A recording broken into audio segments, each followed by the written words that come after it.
Estamos a tiempo. Cada gota importa. Gobierno de Mexicali. En CESPEM detectamos que las tuberías de drenaje contienen elementos inusuales que están provocando que el flujo del agua residual se vea obstruido. Es por ello que debemos tomar conciencia en el cuidado de nuestra infraestructura. Dentro de ella hemos encontrado papeles, artículos como cubrebocas, toallitas húmedas, preservativos y todo tipo de basura y grasas. Pequeños hábitos pueden traer grandes resultados y mejorar la calidad de vida de las y los mexicalenses. Por un drenaje sin basura. Con el corazón por delante. Comisión Estatal de Servicios Públicos de Mexicali. Hola, ¿qué tal? Nos encontramos con el diputado Román Cota Muñoz, presidente de la Comisión de Asuntos Fronterizos y Migración, para que nos detalle sobre esta iniciativa de reforma a la Ley Estatal de Protección a Animales Domésticos. Me parece que causó mucho ruido en toda la población. Platíquenos un poco. Así es, esta iniciativa que presentamos en la anterior sesión de Pleno tiene por objeto que se reforme esta Ley Estatal de Protección a Animales Domésticos y se cree un registro municipal de mascotas. Y tiene varios propósitos, ¿no?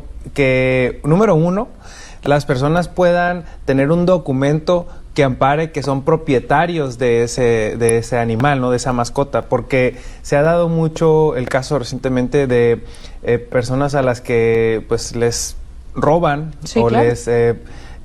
o alguien más va y toma sus mascotas y las quiere vender a alguien más. Sí, muy frecuente.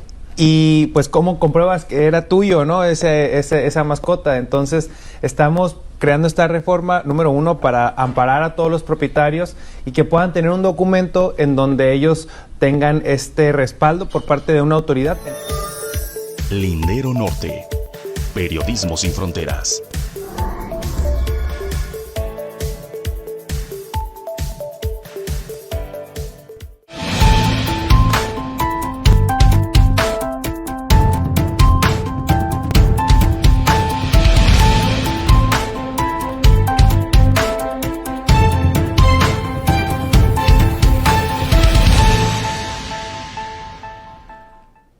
Hola, muy buenas tardes, bienvenido a Lindero Norte, a este espacio La Era de los Eras, esta producción que hacemos desde Casa Créala y que para nosotros es de suma importancia que nos acompañe los lunes y los miércoles. Estamos viendo si también metemos programa los viernes con entrevistas, más que programa de análisis, entrevistas con activistas, funcionarios de diferentes temas, para llevarle a usted un enfoque distinto de este quehacer pues periodístico, pero que también generamos este impacto político en la sociedad baja californiana. Y para nosotros, pues bueno, ya sabe que usted se sume con sus comentarios, que comparta, que nos siga, búsquenos de verdad en linderonorte.com, no se va a arrepentir de toda la información que a minuto, a detalle le presentamos ahí todos los días, incluidos los fines de semana, pero el lunes y miércoles pues es el momento idóneo para el análisis.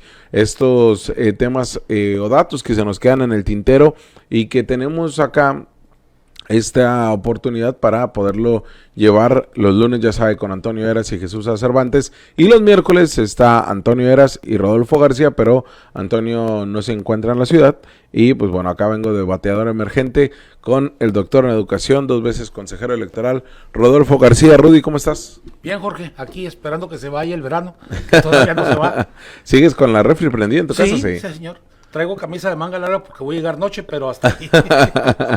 Oye, Rudy, pues bueno, tenemos 3 temas para el análisis y de verdad, hay dos, pues bueno, sé que muy puntuales políticos, pero el primero de ellos tiene que ver con esto que se vivió en Tijuana el día de ayer. Sé que eres un consumidor de noticias, estás enterado de todo lo que pasa en la entidad, pero estos centros de atención a migrantes del INAMI, que son más cárceles que otra cosa, uno que está en Tijuana, otro en Mexicali, y en donde pues en un principio se criminalizó a estos personas en contexto de movilidad de Venezuela, y que ahora no saben ni cómo arreglarlo el gobierno estatal, porque el gobierno federal tiene una ausencia de información, no hay transparencia en lo que está sucediendo con estas personas en contexto de migración. Y te lo pongo sobre la mesa, Rudy, algo que ya hemos comentado en otros espacios, cómo México se está haciendo cargo de esta política migratoria del gabacho.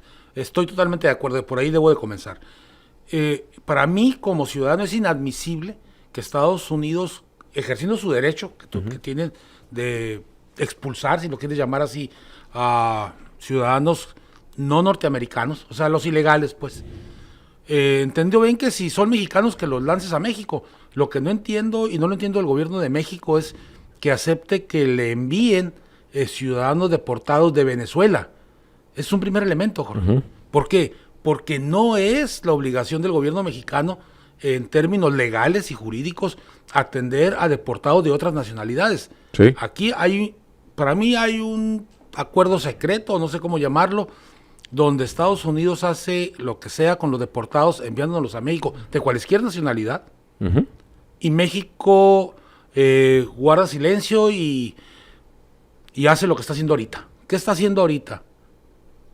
Pues criminalizando un acto que no le corresponde hacerlo, porque no los está tratando como refugiados, no los está tratando como deportados.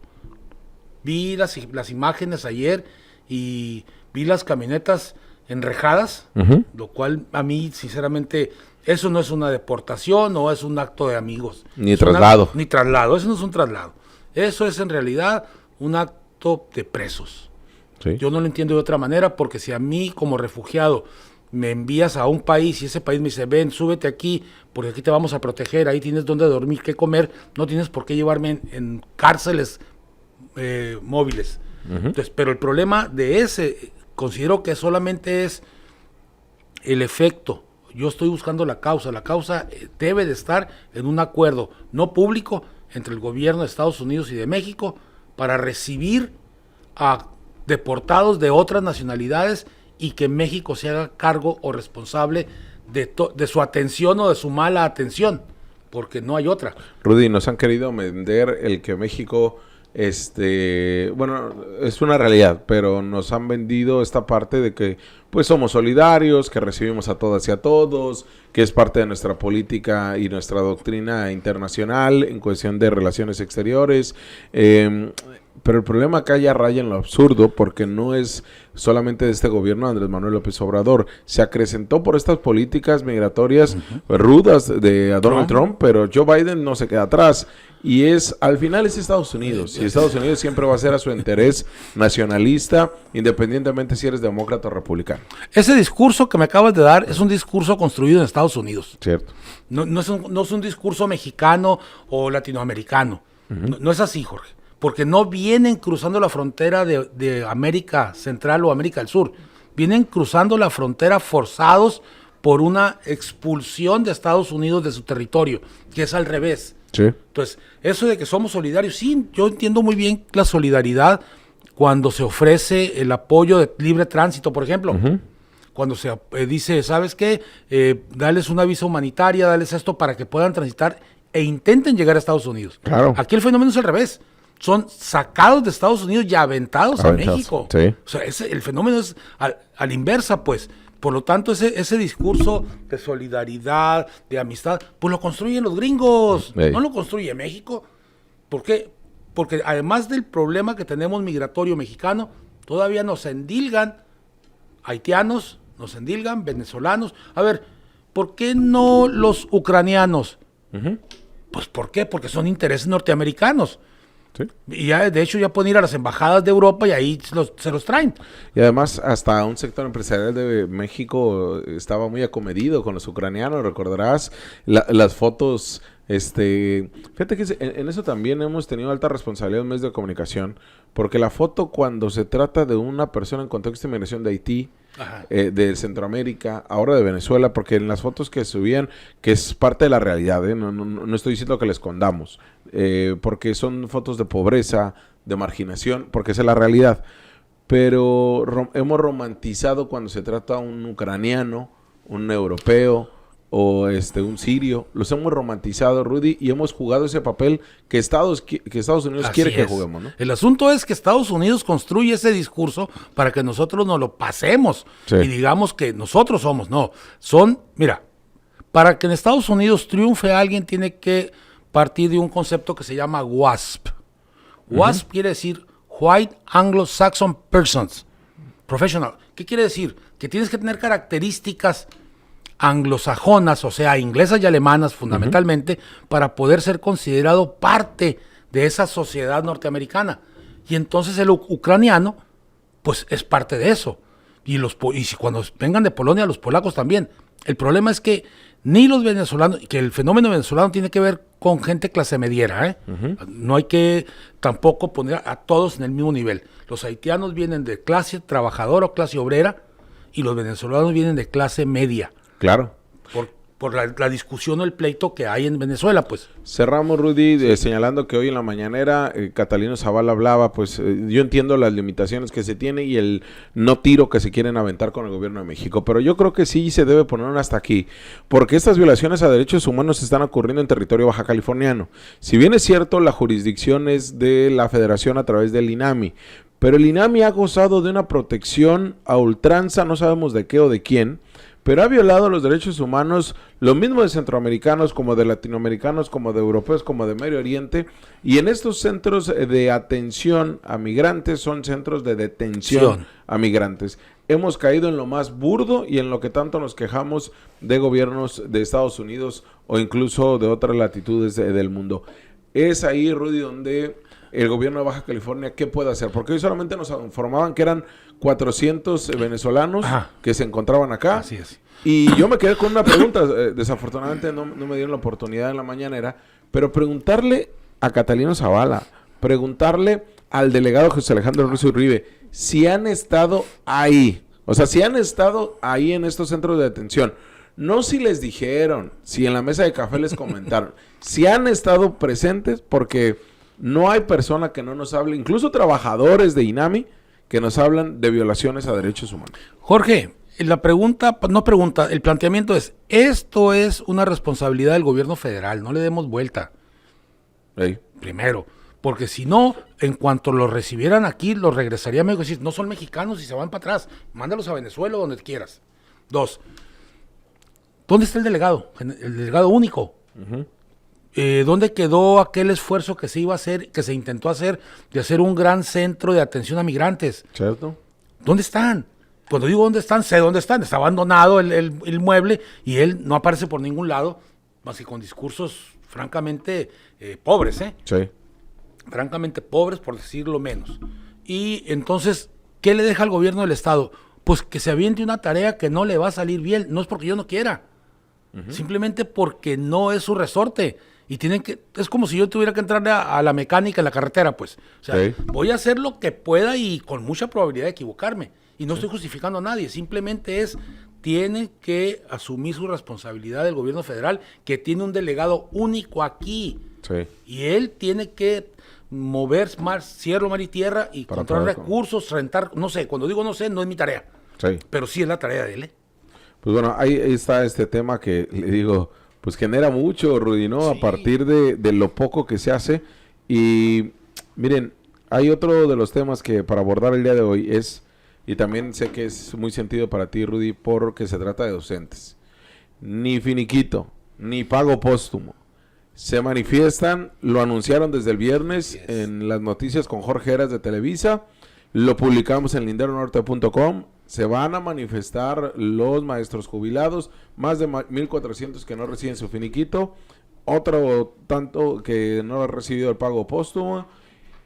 En la sección 37 del centro de las oficinas se manifiestan el lunes y a duras penas los recibió Ampelio Íñiguez, secretario de la sección 37. ¿Qué te dice, Ruth? Me dice algo muy sencillo, Jorge. He seguido todo ese fenómeno, incluso antes de llegar el viernes yo vi a las maestras ahí. Sí. Yo soy jubilado también por la sección 37, ¿eh? Sí. O sea, conozco el fenómeno. Cuando digo esto lo viví. ¿Qué estoy diciendo? Primero, Jorge, lo que sucede, y lo voy a decir con todas sus letras, otra vez se aplica la tesis conservadora y panista de que se amuelen los trabajadores mientras no afecten las finanzas de las inversiones que le interesan al gobierno. Lo voy a demostrar. Si usas el sentido común, nada más, que veo que es el menos común de los sentidos en la Secretaría de Educación, es ¿con cuánto resuelvo este problema? Voy a inventar una cifra. 1,500 millones de pesos. Sí. ¿Por qué tengo que prorratearlos a 15 o 20 o 24 meses cuando puedo pedir y ya sé lo que me vas a responder? Pero como ya tengo otra respuesta también. Dile. Sí, pide un préstamo bancario a esos 20 meses con el aval de la Secretaría de Hacienda, porque estás justificando que ese dinero lo único que va a hacer es pagarlo de golpe y romper de raíz el fenómeno. Sí. Y lo vas a pagar. O sea, no es Kiko Vega, pues bueno, quiero pensar que no es Kiko Vega, que no va a pagar. Lo que estoy diciendo es, si yo puedo de alguna manera resolver el problema humano y resolver el problema financiero a largo plazo, pues lo resuelvo financieramente, porque a los bancos no les duelen los edificios, Jorge. Sí, ¿no? A los humanos sí nos duele las enfermedades, los dolores, las muertes, el pago de luz. Entonces, el asunto es cómo piensas, cómo ves la educación. Ellos lo venden de la administración financiera, pero además de la manera más explotadora posible, ¿eh? Porque se olvidan de los seres humanos.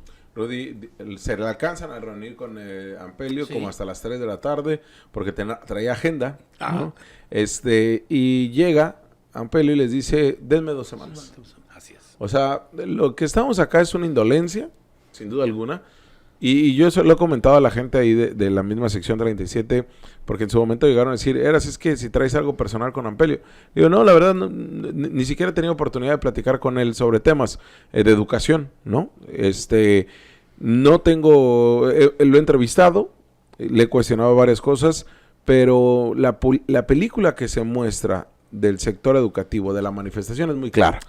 Es el mismo entreguismo de todos los secretarios generales a nivel estatal, que cada vez que llegan se vuelven gobiernistas, no se vuelven el representante del obrero. La Constitución lo dice, los sindicatos están para organizar a los obreros, y el obrero significa el que vende su obra, su trabajo, y nosotros los entes lo que vendemos es trabajo intelectual. Y un sindicato, y no me quiero extender, es la obligación, por eso le pagamos una cuota, Jorge, que no es barata.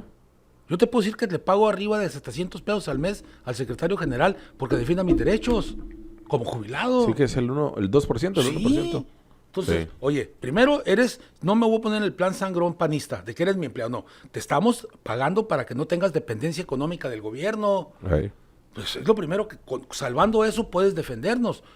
2, ¿qué le cuesta decir el gobierno, el Estado va a pagarlo en tanto tiempo y con estas listas? Pero como no las tiene, como no tiene nada, va a ir a pedirle a la gobernadora, por favor, ayúdeme sacando unos cuantos, aunque después se frene. Es el error, Jorge. Entrevistábamos a una hija de un director Sí, de una escuela y ella nos decía, es que en la oficialidad mayor me comentan que el sindicato no ha venido a presionar. No ha venido ni siquiera a sentarse a dialogar estos temas o estos adeudos que son urgentes, como el del caso de esta señora, ¿no? Es que no lo van a hacer, Jorge, porque como él fue un profesor aviador toda su vida, y como él resolvía sus problemas a nivel sindical, porque toda su vida estuvo ahí metido. Ampelio. Claro, sí, por supuesto, y se lo digo en su cara. Porque también es jubilado, Sí, y bueno, recientemente. Y reciente, además.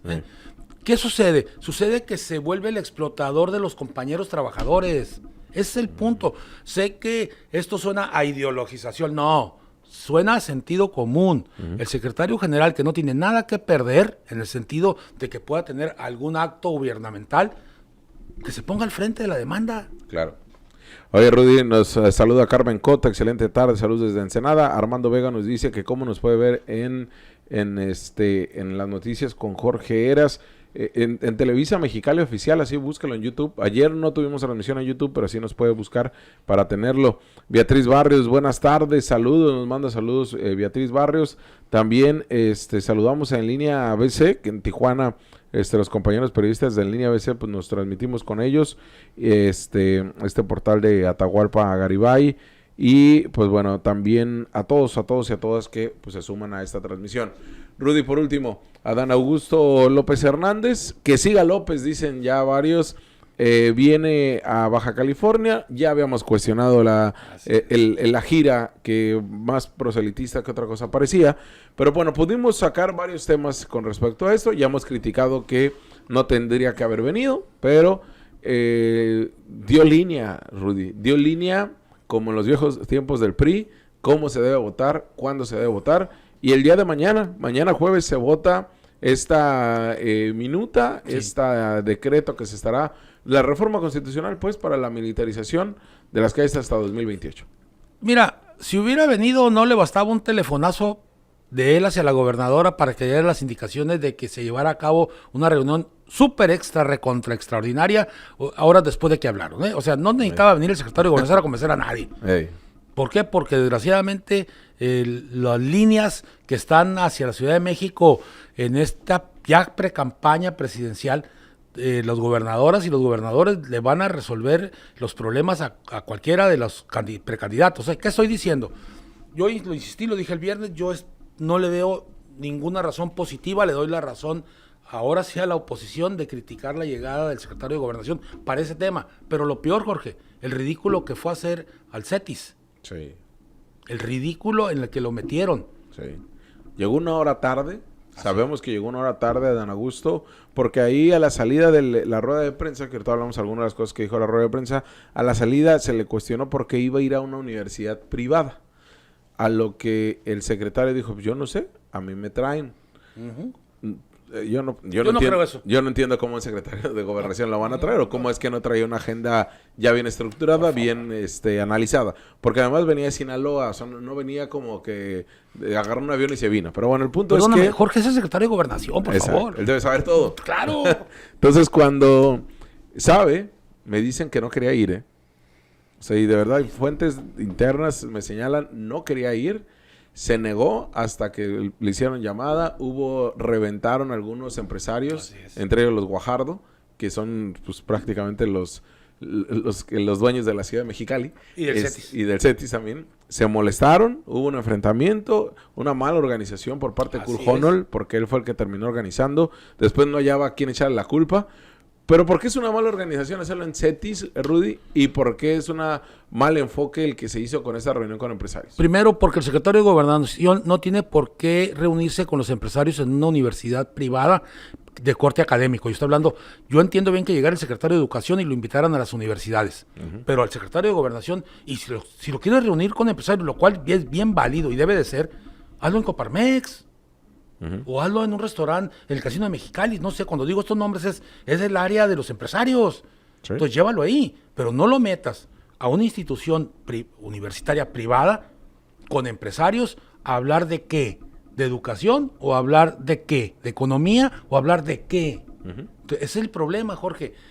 Quien lo organizó desde Baja California y desde Mexicali tiene un grave problema entre su identidad ideológica y su figura pública. Cuidado con eso. Sí, la Secretaría de Economía fue lo que la terminó organizando. No sé por qué ellos lo organizaron, no sé por qué los dejaron, pero fue una mal proyección de un trabajo que al final salieron raspados más que beneficiados. Salieron bronqueados con los empresarios, con el CETIS y con la gente de Gobernación. Y con el secretario de Gobernación. Sí. Sí, porque estaba incómodo. Por eso llegó una hora tarde, porque al Congreso del Estado llegó antes. Sí. Y él traía su agenda de llegar antes a todos para pues, irse rápido.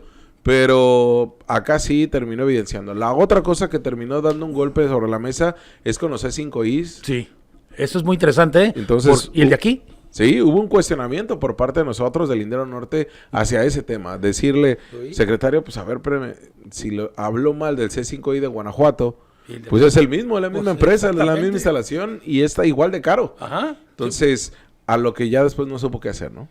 No, porque no le habían dicho o no estaba informado o no estaba actualizado de que la gobernadora estaba impulsando un C5I. Pero también, como decimos, el secretario de Gobernación conoce todo. Y en ese sentido, Rudy, no hay cosa que en materia de seguridad toque Congreso y gobernadora la puerta en Ciudad de México, ¿eh? Entonces, que el secretario de Gobernación, yo entiendo que traía un discurso mucho de darle este empuje o evidenciar a los gobiernos del PAN-MC y donde han apostado, y del PRI, donde han apostado por el C5I, pero ellos también han aprobado, gobiernos de Morena, esto mismo.